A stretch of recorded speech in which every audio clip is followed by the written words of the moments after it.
যুবদল নেতা শামীম হত্যা মামলায় সাবেক মুখ্য সচিব আবুল কালাম আজাদ ও ঢাকা মহানগর দক্ষিণ আওয়ামী লীগের কোষাধ্যক্ষ হুমায়ুন কবিরের 7 দিনের রিমান্ড মঞ্জুর করেছে আদালত। রোববার বিকেলে ঢাকার additional chief metropolitan magistrate Ziadur রহমানের আদালত এই আদেশ দেন। আরও জানাচ্ছেন সাজিদ সরকার। 2023 সালের 28 অক্টোবর পল্টনে মহাসমাবেশ করে বিএনপি। একই দিনে বাইতুল মোকাররমের সামনে পাল্টাপাল্টি সমাবেশ করে আওয়ামী লীগ। সমাবেশ চলাকালে পুলিশ ও আওয়ামী লীগের হামলায় বিএনপির বেশ কজন নেতাকর্মী আহত হয়। ওই হামলায় মারা যান যুবদল নেতা শামীম। 5 আগস্ট আওয়ামী লীগ সরকারের পতনের পর গত 24 সেপ্টেম্বর এ ঘটনায় বিএনপির পক্ষ থেকে পল্টন থানায় একটি হত্যা মামলা দায়ের করা হয়।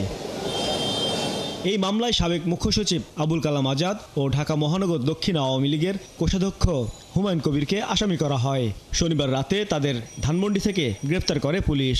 রবিবার বিকেলে জিজ্ঞাসাবাদের জন্য তাদের প্রত্যেকের 10 দিন করে রিমান্ড চাইলে 7 দিন মঞ্জুর করেন আদালত। এই হত্যার পিছনে কাদের ইন্ধন আছে এবং কাদের সহযোগিতা আছে এই বিষয়গুলিকে আরও অধিকতর তদন্ত করা প্রয়োজন।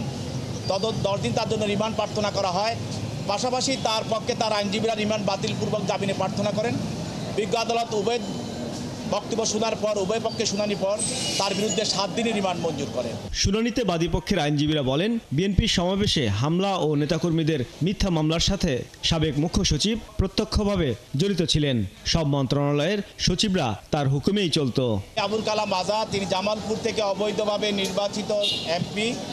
তিনি প্রেসিড হাসিনার মুখ্য সচিব ছিলেন এবং তিনি মুখ্য সচিব থাকাকালীন অবস্থায় দেশে গুম, হত্যা, রাহাজানি এবং প্রত্যেকটি মন্ত্রণালয় তদারক করতেন এবং মন্ত্রণালয়কে নির্দেশ দিতেন বিরোধী দলের রাজনৈতিক নেতা কর্মীদেরকে নিষ্পেষিত করার জন্য এবং প্রেসিড সরকারের সকল কর্মকাণ্ডকে তিনি সুরক্ষা করার জন্য তিনি কাজ করে গেছেন। বিগত সরকারের শাসনামলে বিএনপির সমাবেশে হামলার ঘটনা ঘটলেও তখন এসব মামলা গ্রহণ করা হয়নি।